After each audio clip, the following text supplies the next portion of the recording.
Rail विभागर अनुचित कार्य प्रभु श्रीराम मंदिर अंधकार रे।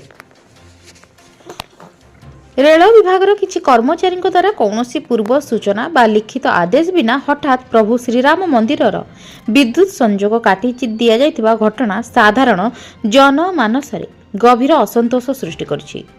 सूचना अनुसार पोल स्थानांतर अजुहात रे रेल विभाग द्वारा विद्युत कटा जाइथिले मध्य ए पर्यंत ना पोल स्थानांतर होइछि ना मंदिर रे पुनः विद्युत जोगाण होइछि।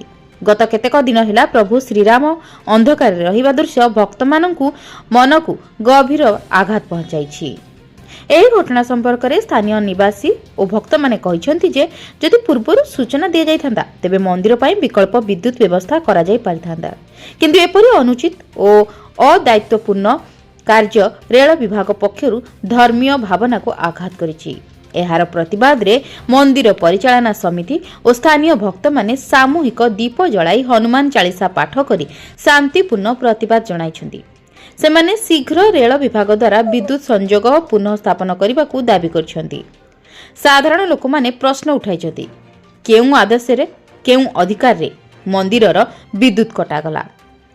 प्रशासन और रेल विभाग एही घटना को गंभीरतार सह नहीं शीघ्र समाधान करिए बोली साधारण लोक माने आशा प्रकाश करछन्ति।